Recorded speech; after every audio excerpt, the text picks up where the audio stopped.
Hello hi welcome to big news. నేను మీ గౌసుద్దీన్ షేక్. ఉన్నదే రాస్తా, చూసిందే చెప్తా. ఆర్ఎస్ ప్రవీణ్ కుమార్, ఆర్ఎస్పి అభిమానులు ముద్దుగా పిలుచుకునే సార్, ఆర్ఎస్పి సార్. ఆయన ఇప్పుడు నాగర్ కర్నూల్లో ఎంపీగా గులాబీ పార్టీ తరపున పోటీ చేస్తున్నారు. అయితే ఆయన గెలవబోతున్నారా, ఓడిపోతున్నారా? స్థానిక అంచనాలు, క్షేత్రస్థాయి పరిశీలనలు చూస్తే ఆర్ఎస్పి ఖచ్చితంగా ఓడిపోబోతున్నారు. ఆయన ఓటమి పాలవడం ఖాయం. అక్కడ కాంగ్రెస్ పార్టీ, బీజేపీల మధ్య కొనసాగుతున్న భీకర యుద్ధంలో ఆర్ఎస్పి నలిగిపోవడం ఖాయం. ఆర్ఎస్పి ఓడిపోతున్నారు. క్షేత్రస్థాయి పరిశీలనలు ఇవే చెప్తున్నాయి. అనేక సర్వేలు ఇదే చెప్తున్నాయి. ఆర్ఎస్పికి ఓటమి తప్పదు. బీఆర్ఎస్ తరపున ఎంతో ప్రతిష్టాత్మకంగా బీఆర్ఎస్ భావిస్తున్న ఈ సీట్లో ఆర్ఎస్పి 3వ స్థానంలో ఉండడం కూడా కష్టమేనని అంటున్నారు. నాగర్ కర్నూలు సీటుపై గులాబీ పార్టీ పెద్ద అంచనాలు పెట్టుకుంది. అక్కడ గెలుపును ప్రతిష్టాత్మకంగా తీసుకుంటోంది. ఎలాగైనా గెలవాలని కోరుకుంటూ అక్కడ బలమైన అభ్యర్థిగా భావించి ఆ మధ్యనే పార్టీలో చేరిన ఆర్ఎస్పిని అభ్యర్థిగా ప్రకటించింది. ఇక్కడ గెలుపు కోసం బీఆర్ఎస్ చేస్తున్న ప్రయత్నాలు చాలా వరకు దూకుడుగా ఉన్నాయి. దాదాపు అక్కడ గెలిచిపోతామన్న తీరులో బీఆర్ఎస్ నేతలు, బీఆర్ఎస్ కార్యకర్తలు ప్రచారం చేస్తున్నారు. ముఖ్యంగా కేసీఆర్ ఈ ప్రాంతాన్ని ఛాలెంజ్గా తీసుకున్నారు. ఆయన బస్సు యాత్ర కూడా చేశారు. ఎలాగైనా నాగర్ కర్నూల్లో గెలవాలన్నది గులాబీ నేతల ఆశ, ఆకాంక్ష.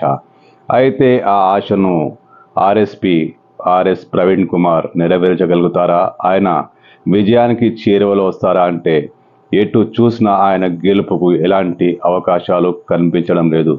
ఆయన ఖచ్చితంగా ఓడిపోబోతున్నారని స్థానిక గులాబీ కార్యకర్తలే వాదిస్తున్నారు, చెబుతున్నారు. అంటే ఆర్ఎస్పి ఏటికి ఎదురెదుతున్నారన్నమాట. ఆర్ఎస్పి పరిస్థితి నాగర్ కర్నూల్లో మరీ ఇంత దయనీయంగా ఉందా? ఆయన ఏమాత్రం గెలిచే అవకాశం లేదా అంటే క్షేత్రస్థాయి పరిశీలనలో ఎంత మాత్రం లేదనే సమాధానం వస్తుంది. ముఖ్యంగా ఆయన నమ్ముకున్న, ఆయన గతం వరకు పోరాడిన బహుజనవాదం ఆయనకు అక్కడ వర్కౌట్ కావటం లేదని చెప్పాలి. బహుజనులు ఎవరు ఆయనతో కొంతమంది ఉన్నప్పటికీ బహుజనులు ఎవరు ఆర్ఎస్పికి ఓటేసే అవకాశాలు కల్పించడం లేదు. ఆర్ఎస్పి ఎంతగా నమ్ముకున్న, తన సైన్యంగా భావిస్తున్న స్క్వేరోస్ కూడా ఆయనకు హ్యాండ్ ఇచ్చే అవకాశాలే స్పష్టంగా కనిపిస్తున్నాయి.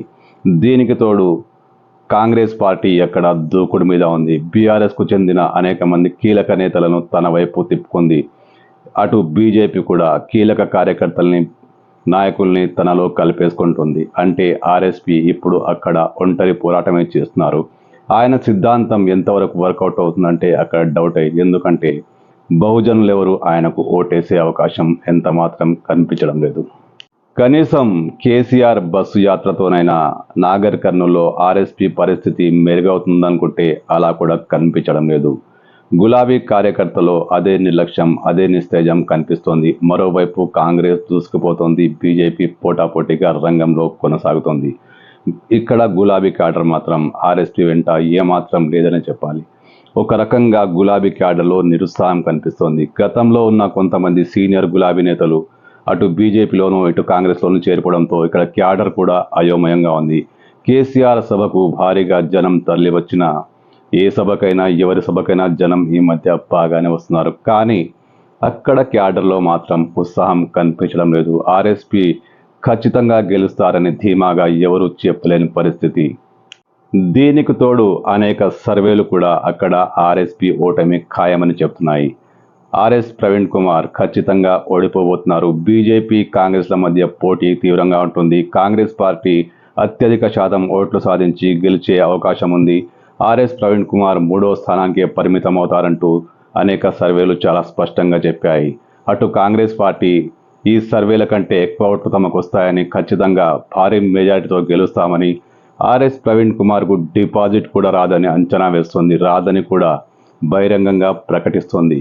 అంటే ఆర్ఎస్పి పరిస్థితి అంత దయనీయంగా మారిందా? ఒక వెలుగు వెలిగిన ఆర్ఎస్ ప్రవీణ్ కుమార్ నాగర్ కర్నూల్లో పూర్తిగా చతికిలపడ్డారా? మరి సారుపై ఇంత వ్యతిరేకత ఎందుకు వచ్చింది? ఎందుకు ఆయనను బహుజనులు దూరం పెట్టారు? ఆయనతో కలిసి ఎందుకు రావడం లేదంటే ఆర్ఎస్పి తీసుకున్న తప్పుడు నిర్ణయాలు, అనాలోచిత విధానాలు. ఒక సమయంలో కేసీఆర్ను పిచ్చి బూతులు తిట్టి, బండ బూతులు తిట్టి, బహుజనవాదం అంటే నేనేనంటూ రెచ్చిపోయిన ఆర్ఎస్పి ఆ కేసీఆర్ పంచన చేరి అదే పార్టీలో చేరి అక్కడ ఎంపీ అభ్యర్థిగా పోటీ చేస్తుండడం చాలామంది బహుజనవాదులకు నచ్చటం లేదు. ఎవరు ఒప్పుకున్నా ఒప్పుకోకున్నా ఆర్ఎస్పి బీఆర్ఎస్లో చేరడం బహుజనులకు ఎంత మాత్రం నచ్చలేదు.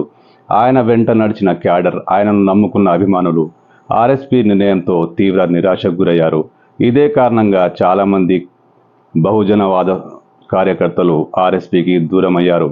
ఇది ఆర్ఎస్పికి ఖచ్చితంగా నాగర్ కర్నూల్లో నెగిటివ్గా మారుతోంది.